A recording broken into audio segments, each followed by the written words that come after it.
වෙන පාඩම. ඉස්සලාම අපි බලමු තරංගයක් කියන්නේ ඔයගොල්ලන් දන්න විදිහට දැකලා තියෙන විදිහට තරංගයක් කියන්නේ දැන් අපි නිශ්චල වූ ජල පෘෂ්ඨයකට ගල් කැටයක් ගැහුවාම ඒ ගල් කැටේ වැඩිච්ච තැන ජලය ඉහළ පහළ යනවා ඔයාලා දැකලා ඇති. ඊළඟට මේ තන්තුවක් ලණු පොඩක් කඹයක් වගේ එකක් මේ චලනය කරාම ඒ දිගේ තරංගයක් ආකාරයට මෙන්න මේ ආකාරයට මේ ගමන් කරනවා ඔයාලා දැකලා ඇති. ඒක තරංගයක් කියන්නේ අපි අංශු වල මේ කම්පණය නිසා ඇති වෙන කැළඹීමක් කියලා කිව්වොත් හරි. දැන් ජල පෘෂ්ඨයක් මත ගල් කැටයක් ගහුවාම ජල අංශු ඉහළට සහ පහළට කම්පණය වෙනවා. එතකොට මේ වගේ ලණු කොටකත් ඒ වගේ අංශු කම්පණය වීමක් සිදු වෙනවා. දැන් මෙතනින් අල්ලලා මේම හෙල්ලුවාම අංශු වල කම්පනයක් දකින්න ලැබෙනවා. ඒතර මේ වගේ කැළඹීමකට අපි කියනවා තරංගයක් කියලා. අංශු වල සිදුවෙන කැළඹීමකට. ඒතර මේක මාධ්‍යයක් ඇතුව හෝ නැතුව අවකාශයේ මේ තරංග ඇති වෙන්න පුළුවන්. මාධ්‍යයක් ඇතුව මාධ්‍ය කියලා අපි කියන්නේ දැන් ඔයාලා මාධ්‍ය කියවන ප්‍රශ්නයක් ඇති මාධ්‍ය කියන්නේ තියෙනවා ඝන මාධ්‍ය, ද්‍රව මාධ්‍ය, වායු මාධ්‍ය. තරංගයක් ගමන් කරන ආකාරය ඝන, ද්‍රව, වායු හා රික්තකයක් තුලින් යන ආකාරය මේ නිරූපණය කරන්න පුළුවන්. දැන් මෙතන අපි ඉස්සලාම සැලකුව ජල අංශු වල දැන් ගල් කැටයක් ගහුවාම ඉහළ පහළ යන එක ද්‍රව මාධ්‍යයක සිදුවෙන අංශු වල කැළඹීමක්. දැන් මේ ලණු කොට මේ වල අංශු වල කැළඹීම අපි හඳුන්වනවා ඝන මාධ්‍යයක සිදුවෙන කැළඹීමක් කියලා. එතකොට අංශු කැළඹීම මාධ්‍යයක් ඇතුව හෝ නැතුව සිද්ධ වෙන්න පුළුවන්, අවකාශයේ සිද්ධ වෙන්න පුළුවන්. එහෙම සිදුවෙන අංශු වල කැළඹීමට අපි කියනවා තරංගයක් කියලා. එතකොට තරංගයක් කියන්නේ මොකක්ද කියලා අපි කිව්වොත් එහෙම තරංගයක් යනු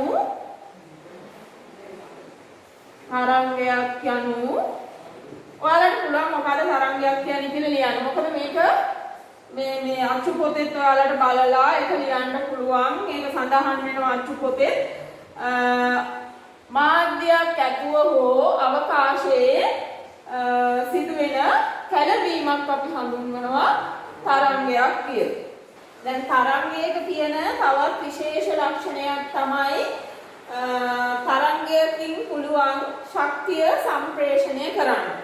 එතකොට දැන් අපි ජල තරංගයක් ගත්තාම ජල තරංගයේ ඉහළට පහළට තරංගය ගමන් කරමින් ඉහළටත් පහළටත් තරංගය ගමන් කරමින් ශක්තිය සම්ප්‍රේෂණය කරන්න පුළුවන්. හැබැයි හොඳට ඔයාලා දැනගන්න ඕනේ දෙයක් තමයි ශක්තිය සම්ප්‍රේෂණය වෙනකොට ජල අංශු ඉහළ පහළ යනවා මිසක තරංගයේ ගමන් ගන්නා දිශාවට ජල අංශු ගමන් නොකරන බව. මෙතෙන්දි වෙන්නේ ජල අංශු ඉහළට යනවා පහළට යනවා කම්පනය සිදු වෙනවා. හැබැයි ශක්තිය එක්ක සම්ප්‍රේෂණය වෙනවා වගේම ජල අංශු වල ගමන් කිරීමක් සිදු නොවන බව. එතනම ඉහළ පහළ යන එක පමණයි මේකෙදි සිද්ධ වෙන්නේ. ඕනෑම තරංගයක සිටින තරංගයක් ගමන් කරනකොට මේ වගේ අංශු කම්පණය වෙනකොට ශක්තිය සම්ප්‍රේෂණය කරගන්න පුළුවන්. ඒත් එක්කම ශක්තිය සම්ප්‍රේෂණය වෙනවා. මේක තවත් විදිහකට කිව්වොත් එහෙම ඕනෑම තරංගයක් ගමන් කරනකොට මාධ්‍ය අංශු චලනය වෙනවා මිසක මාධ්‍ය අංශු ගමන් නොකරන බව. මාධ්‍ය දිගේ ශක්තිය සම්ප්‍රේෂණය වෙනවා. හැබැයි මාධ්‍ය අංශු දැන් මෙතන ජල තරංගයක් සැලකුවාම ජල අංශු සම්ප්‍රේෂණය ජලාංශු ගමන් නොකරන බව. දැන් මම මෙතන දැන් ඔක්කොම කතා කරේ මාධ්‍යයක් ඇතුව සිදුවෙන තරංගවල ස්වභාවය ගැන. අපි සරලව ගත්තොත් මාධ්‍යයක් නැතුවත් අංශු වලට ගමන් කරන්න පුළුවන්. ඒ කියන්නේ අවකාශයේ විස් අවකාශයේ තරංගවලට ගමන් කරන්න පුළුවන්. අපි ඒ තරංග හඳුන්වනවා විද්‍යුත් චුම්බක තරංග කියලා. දැන් උදාහරණයක් හැටියට ඔයාලා දන්නවා රේඩියෝ තරංග. ඊළඟට සූර්යාගේ සිට පොළවට එන ආලෝකය ගමන් කරන්නේ එක්තරා අවස්ථාවකදී ඉහළ ආකාශයේ අවකාශයේ රික්තකයක්. රික්තකයක් තුලින් මේ අංශු ගමන් කරනවා. ආලෝක තරංග, එතකොට රේඩියෝ තරංග, එතකොට තවත් තාපය ගමන් කරනවා, පාරජම්බූල කියන අපි ඒවා පස්සේ ඉගෙන ගමු. විද්‍යුත් චුම්බක තරංග ගැන. එතකොට අවකාශයක් ඇතුව ගමන් කරන තරංග ගැන අපි මුලින් මේ අවකාශයේ මාධ්‍යයක් ඇතුව මාධ්‍යයක් අවශ්‍ය තරංග අපි මුලින් ඉගෙනගෙන ඊට පස්සේ අපි ඉගෙන ගමු මාධ්‍යයක් නැතුව ගමන් කරන තරංග ගැන. එතකොට මේ මාධ්‍යයක් ඇතුව අනිවාර්යයෙන්ම මාධ්‍යයක් තියෙන්න ඕන තරංග අපි හඳුන්වනවා යාන්ත්‍රික තරංග කියලා. එතකොට තරංගාකාර දෙකක් අපිට අඳුර ගන්න පුළුවන්. එකක් තමයි යාන්ත්‍රික තරංග.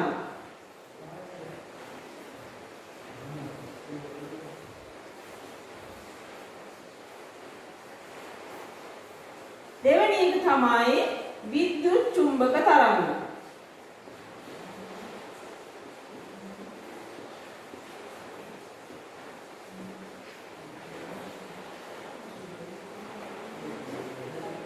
එතකොට මේ දෙකේ තියෙන විශේෂම වෙනස් ලක්ෂණය තමයි යාන්ත්‍රික තරංග ගමන් කරන්න අර මං කියාපු ඝන, ද්‍රව, වායු කියන මාධ්‍ය අත්‍යවශ්‍යයෙන්ම තියෙන්න ඕනේ.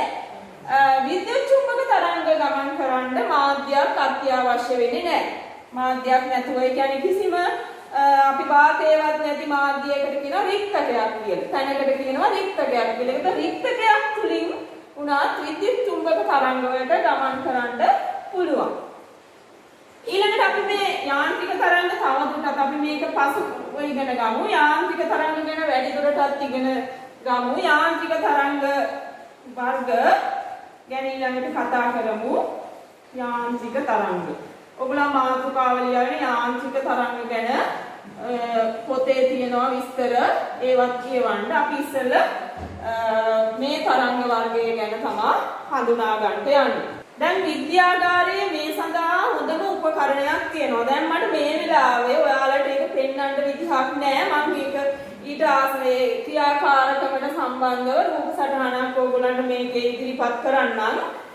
විද්‍යාගාරයේ තියෙනවා මේ තරංගාකාර පෙන්වන්න හොඳම උපකරණයක්. ඒකට අපි කියනවා ස්ලින්කිය කියලා.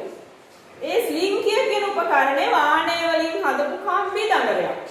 ඒතර මේ කම්බි දඟලය ඔය මේ සාමාන්‍යයෙන් ඔයගොල්ලන් ඔය මේ පාරේ යනකොට පේමන්ට් වලින් යනකොට මේ කම්බි වලින් නෙමෙයි මේ ප්ලාස්ටික් වලින් හදාපු මේ වාගේ උපකරණ මේ ස්ලින්කිය වගේ හදපු උපකරණ තියෙනවා. දැන් මේක හදලා තියෙන්නේ අපේ විද්‍යාගාරයේ තියෙන උපකරණය හදලා තියෙන්නේ වාහනේ කම්බි දඟලයකින්. ඒ කම්බි දඟලය ආශ්‍රය කරගෙන අපිට මේ යාන්ත්‍රික තරංග වල ආකාර සහ මේ අනිකුත් තරංග හොඳට ක්‍රියාකාරකමින් පෙන්වලා දෙන්න පුළුවන්. එතකොට මේ ස්ලින්කිය ඉහළට පහළට කම්පණය කිරීමෙන් සහ ඒකේ අර එකම දිශාවකට පීඩනය යෙදීමෙන් අපිට මේ කම්පන තරංග වර්ග දෙක ක්‍රියාකාරකමින් හඳුනා ගන්න පුළුවන්. ස්ලින්කියක් ආධාරයෙන් මෙන්න මේ ආකාරයටයි අන්වායාම තරංගයක් නිරීක්ෂණය කරන්න පුළුවන්. මේ ආකාරයට තීරියක් තරංගයක් නිරූපණය කරන්න පුළුවන්.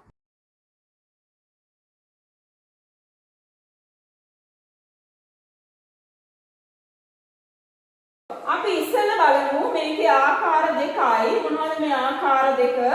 එකක් තමයි තීරියක් තරංග.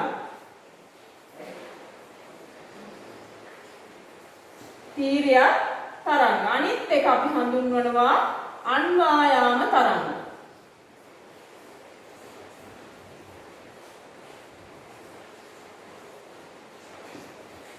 ඊළඟට අපි බලමු තීර්යක් තරංගයක් කියන්නේ මොකද්ද?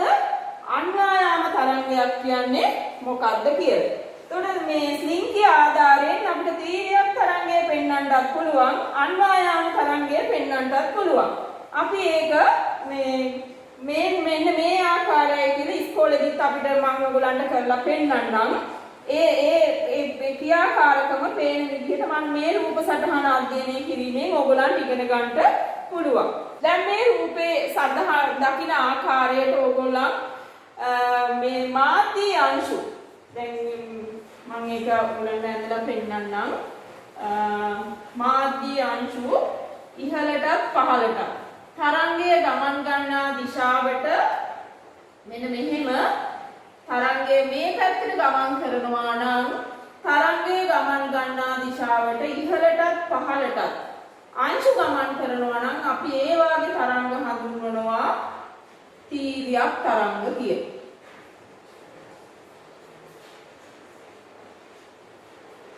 අංශු කම්පණය වන දිශාව තමයි මම මේ ඉහළට සහ පහළට ඇඳලා තියෙන්නේ.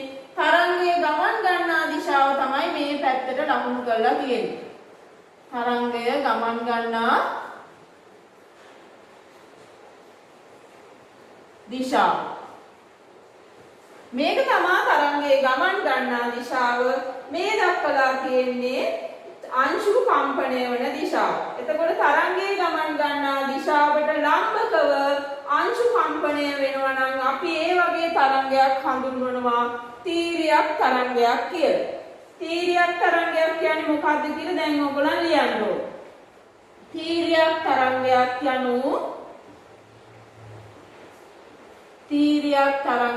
යනු පොත මේකට අච්චු පොත උදව් කරගන්න. මොකද්ද තීර්යක් තරංගයක් කියන්නේ කියලා අච්චු පොත බලලා ඒ පැහැදිලි කිරීම ලියන්න. ඒ කියන්නේ එකකින් පැහැදිලි කරන්නේ තරංගයේ ගමන් ගන්නා දිශාවට ලම්බකව අංශු කම්පණය මාධ්‍ය අංශු කම්පණය වෙනවා නම් අපි ඒ වගේ තරංගයක් හඳුන්වනවා තීර්යක් තරංගයක් කියලා.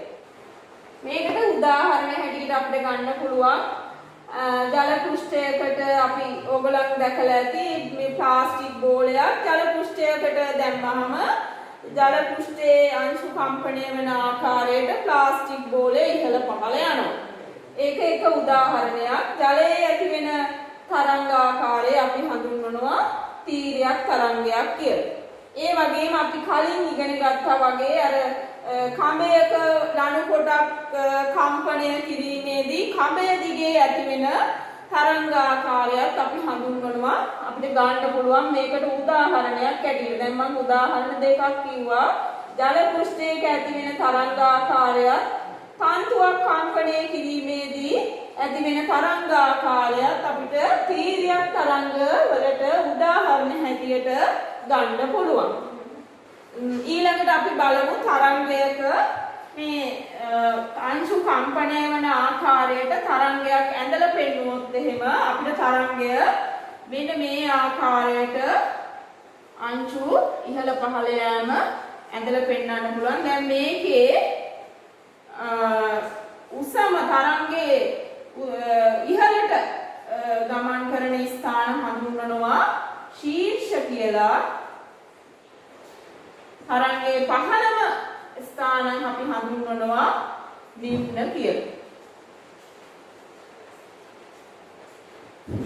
ඒ කියන්නේ තරංගයක තරංග ස්වરૂපය අපිට මේ වාගේ වක්‍රයකින් පෙන්වුවොත් එහෙම ඉහළට තරංගයේ අංශු ඉහළටම ගමන් කරන ස්ථාන හඳුන්වන මෙන්න මේ ස්ථානය ශීර්ෂයක් කියලා හඳුන්වනවා. ඒ අංශුව ගමන් කරන පහළම ස්ථානය අපි හඳුන්වනවා නිම්නයක් කියලා. ඔයාලා තවදුරටත් මේක අච්චු පොතක බලලා මේ තරංගය ඇඳලා තරංගයක ශීර්ෂ සහ නිම්න ලකුණු කරන්න. ඊළඟට අපි බලමු ඊළඟ කරුණ ගැන. මොකද්ද? අන්වායාම තරංග ගැන බලමු.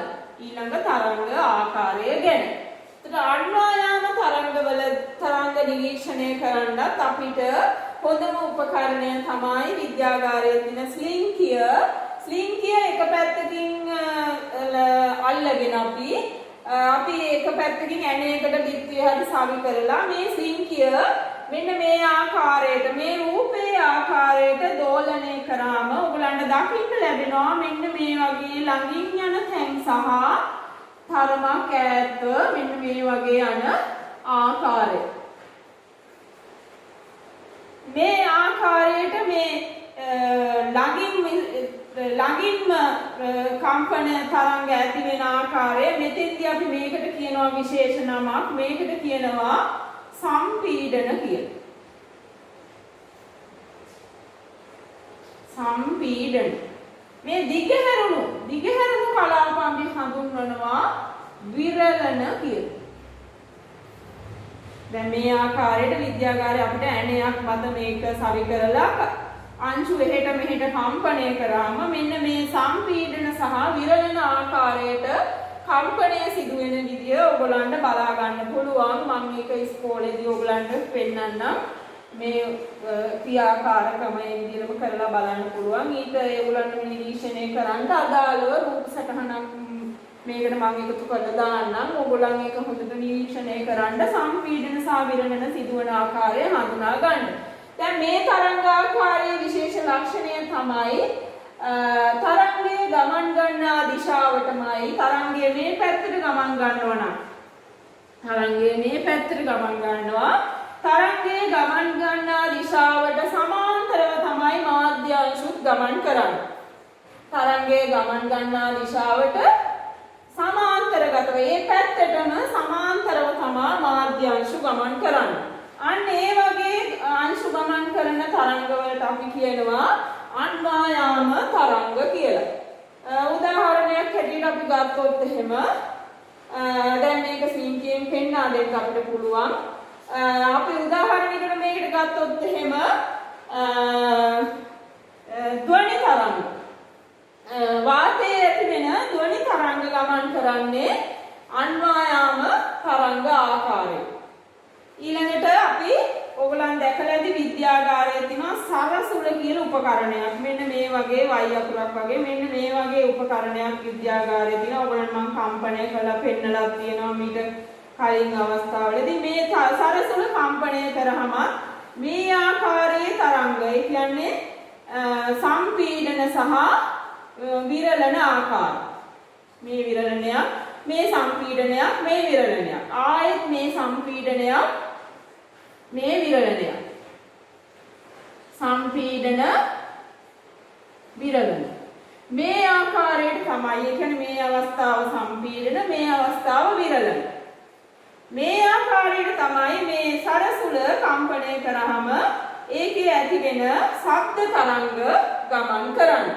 එතකොට ඒකට තවත් උදාහරණයක් තමයි සරසුල කම්පණය කරාම මේ තරංග ගමන් කරන ආකාරය. දැන් ඔයාලට මතක ඇති මම අන්වායාම තරංගයක් කියන්නේ මොකද්ද? අන්වායාම තරංගයකදී ඇති වෙන තරංග ආකාරය කොහොමද? ඒකෙදි මේ ඇති වෙන අවස්ථා මොනවද? ඒකට උදාහරණ මොනවද කියලා දැන් ඔයාලට මම පැහැදිලි කරලා දුන්නා. අපි ඉගෙන ගත්ත තීර්යක් තරංග සහ අන්වායාම තරංග අතරේ තියෙන වෙනස්කම් මොනවද කියලා. දැන් ඔයාලට ඒක වගුගත කරන්න පුළුවන්. පොතේ තියෙනවා, අච්චු පොතේ තියෙනවා. අපි යාන්ත්‍රික තරංග යටතේ ඉගෙන ගත්ත තරංගාකාර දෙකක්. එකක් තමයි තීර්යක් තරංග, අනික අන්වායාම තරංග. එතකොට මේ තරංගාකාර දෙකේ තියෙන වෙනස්කම් අච්චු පොත බලලා ඔයගොල්ලන් ලියන්න. අච්චු පොතේ මේක තියෙනවා තීර්යක් තරංගයක ලක්ෂණ, අන්වායාම තරංගයක ලක්ෂණ.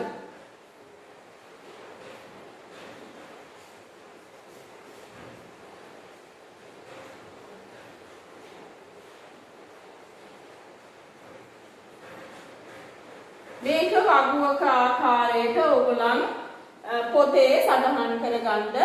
මම ඔයගොල්ලන් හමු වුණාම අපි මේවා සාකච්ඡා කරමු. ඔයගොල්ලන්ට පුළුවන් මේවා අපිට පණිවිඩ හුවමාරු ක්‍රම යටතේ ඔයගොල්ලන්ට මේවා සම්පූර්ණ කරලා ඔයගොල්ලන් ලියා ගන්න සටහන මට එවන්ටත් ඕගලන්ට පුළුවන්. එතකොට මෙතෙන්දි මම අවධාරණය කරේ මේ තරංගාකාර දෙක පිළිබඳව මේ තරංගාකාර දෙකේ තියෙන වෙන විශේෂ ලක්ෂණ. දැන් අපි ඊළඟට ඉගෙන ගන්න යන ළමයි මේ පාඩමේ තවත් විශේෂම අවස්ථාවක් තරංගයක චලිතය සම්බන්ධ භෞතික රාශි කීපයක් අපි ඉගෙන ගන්න යන්නේ. මේක ඉතාම වැදගත්.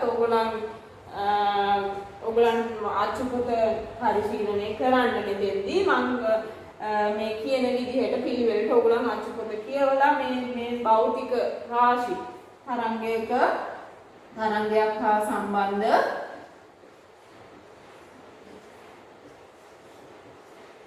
භෞතික රාශි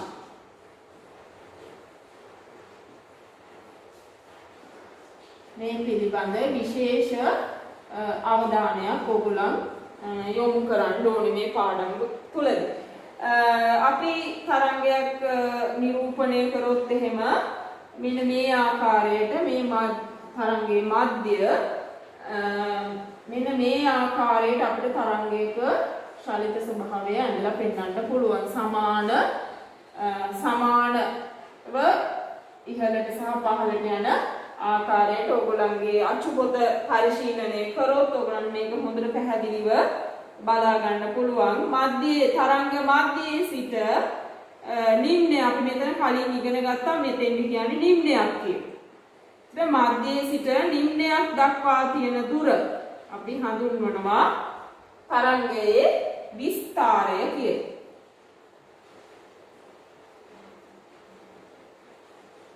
විස්තාරය ඊළඟට මේ තරංගයේ එක අංශුව කම්පන අංශුවක ඉඳලා ඒ වගේම තවත් අංශුවක් කම්පණය වෙන අංශුවක් හමුන ස්ථානයේ තියෙන දුර අපි හඳුන්වනවා තරංගයේ තරංග ආයාමය. ඇඳලා පෙන්වුවොත් එහෙම මෙන්න මෙතන ඉඳන් මෙතෙන්ට තියෙන දුර. අපි මේක මේ විදිහට මේකට කියන්නේ අපි තරංග ආයාමය.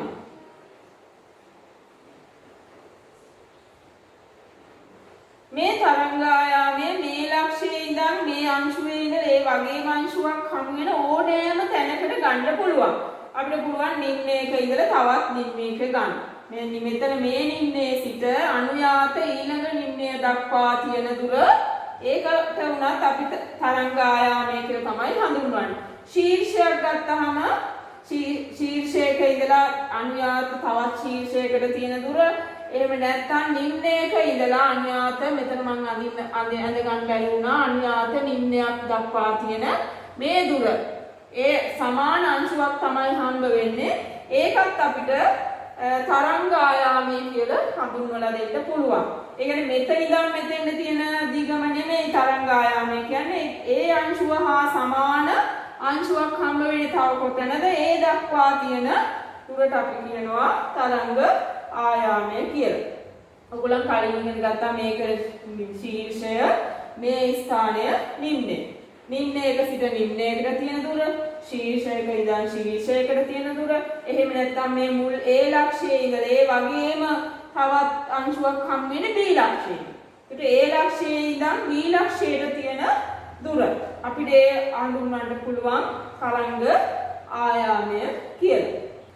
තරංගයේ මධ්‍ය පිහිටුමේ සිට උපරිම විස්ථාපනයට අපි කියනවා අංශුවක විස්තාරය කියලා. ඊළඟට තරංගයේ සහභාගී වෙන එක් අංශුවක ඉඳන් ඒ වගේම අංශුවක් හම්බ වෙන්නේ කොතනද?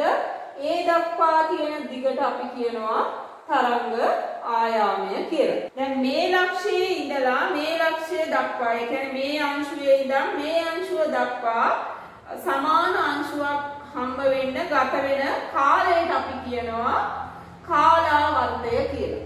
ඒ කියන්නේ තරංග ආයාමයක් ගත්තම මේ අංශුවේ ඉඳලා ඒ සමාන අංශුවක් හම් වෙන B ලක්ෂයේදී ඒ දක්වා ගත වෙන කාලයට අපි කියනවා කාලාවර්තය කියලා. ඒ කියන්නේ සම්පූර්ණ දෝලනයක් සිදු කිරීමට ගත වන කාලය. දැන් මෙතන ඉඳන් මේ දෝලනය සම්පූර්ණ වෙන්නේ මෙන්න මේ අවස්ථාවේ.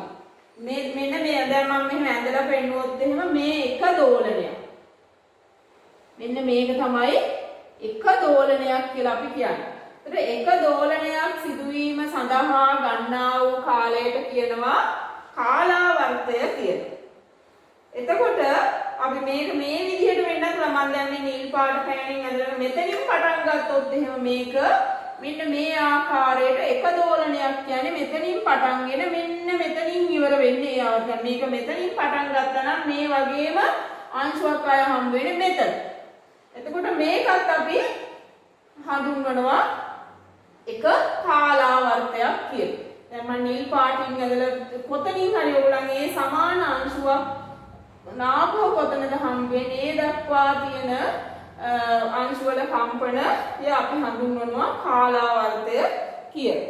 ඒ කියන්නේ එක දෝලනයක් සිදු කිරීම සඳහා ගන්නා වූ කාලය අපි හඳුන්වනවා ආවර්ත කාලය කියලා.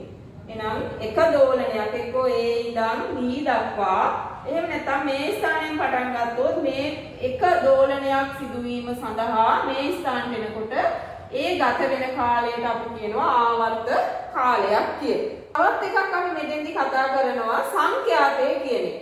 එක් දෝලනයක් ඒකක කාලයකදී සිදුවෙන දෝලනයක් අපි ඒකක කාලයක් වුත් තප්පරයකදී කියලා අපිට ගන්න පුළුවන්. තප්පරයකදී සිදුවෙන කම්පන සංඛ්‍යාව.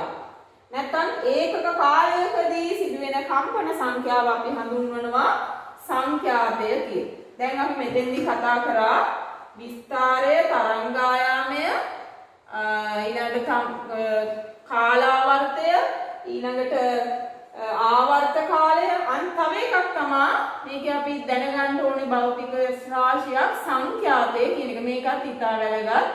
සංඛ්‍යාතය කියලා කියන්නේ ඒකක කාලයකදී සිදුවෙන කම්පන සංඛ්‍යාව.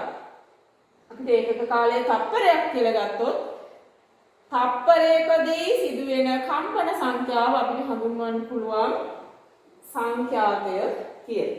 මේවට විශේෂ අකුරු අපි දාගන්නවා පොඩි ගැටලු ඊළඟට විසඳන්න තරංගායාමයේ ලැම්ඩා කියන අකුරෙන් අපි හඳුන්වනවා සංඛ්‍යාතය F කියන අකුරෙන් හඳුන්වනවා. ඒ හින්දා වරහන් ඇතුලේ මේක අපි මේ ආකාරයට දක්වමු. අපිට පොඩි ගණන් ඊළඟට චූටි ගණන් කීපයක් හදන්න පුළුවන්. මේක මේ අතර තියෙන සම්බන්ධය ඔයගලන් මන් දෙන්නම්. මේ සම්බන්ධය යොදාගෙන අපිට පොඩි ගැටලු කීපයක් විසඳන්න පුළුවන්. එතකොට දැන් ඕගොල්ලන් ඊළඟට කරන්න තියෙන්නේ අච්චු පොත බලලා මොකක්ද විස්තරය කියන්නේ? මොකක්ද තරංගායාමය කියන්නේ? කියන එක හඳුන්වලා දීලා තියෙනවා. ආවර්ත කාලය කියන්නේ මොකක්ද? සංඛ්‍යාතය කියන්නේ මොකක්ද කියලා විශේෂ හැඳින්වීමක් පොතේ තියෙනවා. ඒ හැඳින්වීම ඕගොල්ලන් පැහැදිලිව ලියා ගන්න. දැන් මම හඳුන්වලා දුන්නා. ආපහු අච්චු පොත කියවලා මොකක්ද විස්තරය කියන්නේ? මේ ආකාරයට තරංගායාමය කියන්නේ මොකක්ද? සංඛ්‍යාතය මොකක්ද කියන්නේ මොකක්ද කියලා ඕගොල්ලන් පොතේ සටහන් කරගන්න. ඒ සඳහා ඕගොල්ලන් පොතේ අච්චු පොතේ මේ පාඩමේ 75 වෙනි පිටුව නිරීක්ෂණය කරාම හොඳට කියවලා 75 වෙනි පිටුවේ ඒක සඳහන් වෙලා තියෙනවා. රූප සටහන තියෙනවා. මේ රූප සටහන ඉතා පැහැදිලිව මම මේ කියා දුන්නු කරුණු ටික ඔක්කොම ඇතුළත් පැහැදිලි රූප සටහනක් අච්චු පොතේ තියෙනවා. ඕගොල්ලන්ගේ අය රූප සටහන ඇඳගෙන මේව ලකුණු කරන්න.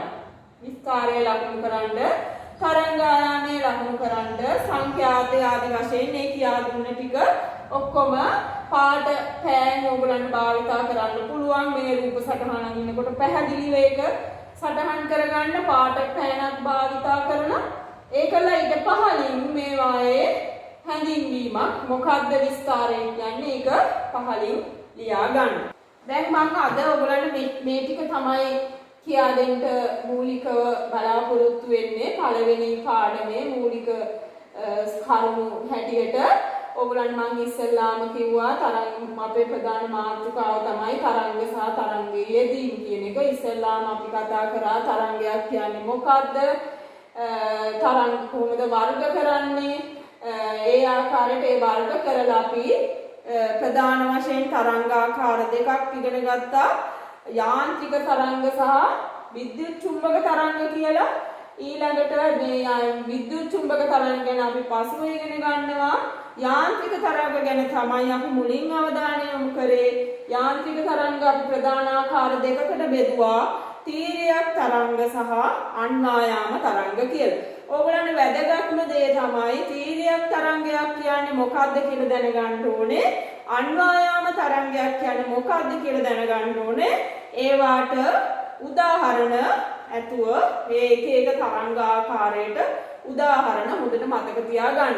ඊළඟ තීර්යක තරංගයකදී මාධ්‍යාංශ කොහොමද කම්පණය වෙන්නේ? අන්වායාම තරංගයකදී කොහොමද මාධ්‍යාංශ කම්පණය වෙන්නේ කියලා අපි ඉගෙන ගත්තා. ඒවායේ විශේෂ ලක්ෂණ වර්ගගත කරා. ඊට පස්සේ අපි තරංගයක් සම්බන්ධව අපි ඉගෙන ගත යුතු භෞතික රාශීන් කීපයක් මේ අවස්ථාවේදී කතා කරා. ඔය ටික තමයි අපි මේ පාඩමේ මූලික අපි ගන්න ඕනේ කරුණු ටික. ඊට පස්සේ දැන් මම ඕගොල්ලන්ට පොඩි ක්‍රියාකාරකමක් පොඩි ඕගොල්ලන්ට ඇගීමක් වගේ පොඩි ප්‍රශ්න කීපයක් දානවා.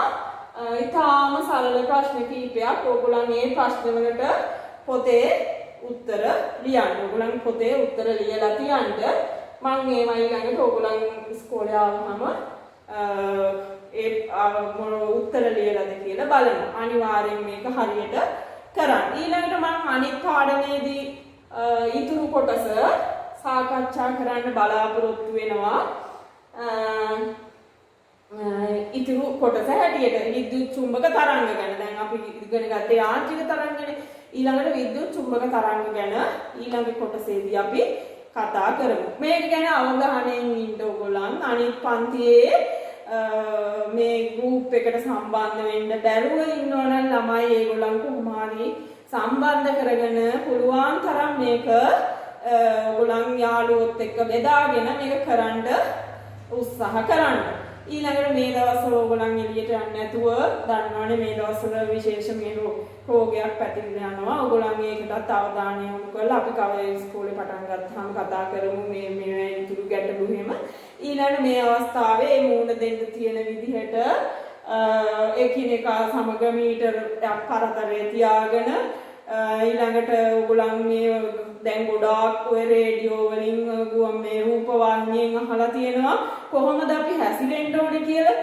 ඒව කල්පනාවට අරගෙන මේ දවස්වල ලෙඩ හදා ගන්න නැතුව අපි ඉස්කෝලේ පටන් ගන්නකම් අපි මේ විදිහට දිගටම මේ ලෙඩෙනුත් ආරක්ෂා වෙලා ඔයාලගේ දෙමව්පියොත් පවුලේ අයත් මේකෙන් ආරක්ෂා කරගෙන මේ කියන විදිහට හැසිරිලා අපි මේ රෝගය වළඳ ගන්නේ නැතුව ආරක්ෂා සහිතව ඉන්න උත්සාහ කරමු. ඊළඟට නැවත ඊළඟ කොටසෙන් හමු වෙන බලාපොරොත්තුෙන් මම ඕගොල්ලන්ට මේ මෙතනින් මේක නවත්තනවා. ආයුබෝවන්.